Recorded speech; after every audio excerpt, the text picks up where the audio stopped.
Tollywood heroes reject చేసిన movies part 2. List in number 1 Surya son of Krishna. ఈ సినిమాని ముందుగా రామ్ చరణ్తో అనుకున్నారు, కానీ ఆయన రిజెక్ట్ చేయడంతో ఈ సినిమాని తమిళ్ హీరో సూర్య చేసి బ్లాక్ బస్టర్ హిట్ కొట్టారు. లిస్ట్ ఇన్ నంబర్ 2 ఎటో వెళ్ళిపోయింది మనసు. డైరెక్టర్ గౌతమ్ వాసుదేవ్ మీనన్ ఈ సినిమాలో హీరోగా రామ్ చరణ్ని సెలెక్ట్ చేసుకున్నారు, కానీ ఆయన రామ్ చరణ్ గారు రిజెక్ట్ చేయడానికి కారణం ఇంతకు ముందు చేసిన సినిమా ఆరెంజ్ లాగే ఉందని స్టోరీని రిజెక్ట్ చేశారు. ఇక ఈ సినిమాని నాని చేసి ఫ్లాప్ టాక్ తెచ్చుకున్నారు. నెంబర్ 3 ఓకే బంగారం. ఇంకా ఈ సినిమానైతే బిజీ షెడ్యూల్ కారణంగా రామ్ చరణ్ గారు రిజెక్ట్ చేశారు.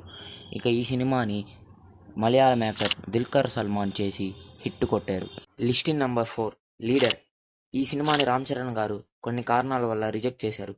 తర్వాత రానా చేసి బ్లాక్ బస్టర్ హిట్ కొట్టారు. List in number 5 darling. ఈ సినిమాని రామ్ చరణ్ గారు రిజెక్ట్ చేయడానికి కారణం బిజీ షెడ్యూల్. తర్వాత ఈ సినిమాని ప్రభాస్ చేసి బ్లాక్ బస్టర్ హిట్ కొట్టారు. List in number 6 agent. ఈ కళాఖండాన్ని రామ్ చరణ్ గారికి ముందు చెప్పారు, కానీ ఆయన RRR మూవీ కమిట్ అవ్వడంతో బతికిపోయారు. ఒకవేళ ఈ సినిమాని రామ్ చరణ్ గారు చేసి ఉంటే దీని తర్వాత నేను ఏమైపోతాను లాస్ట్ గా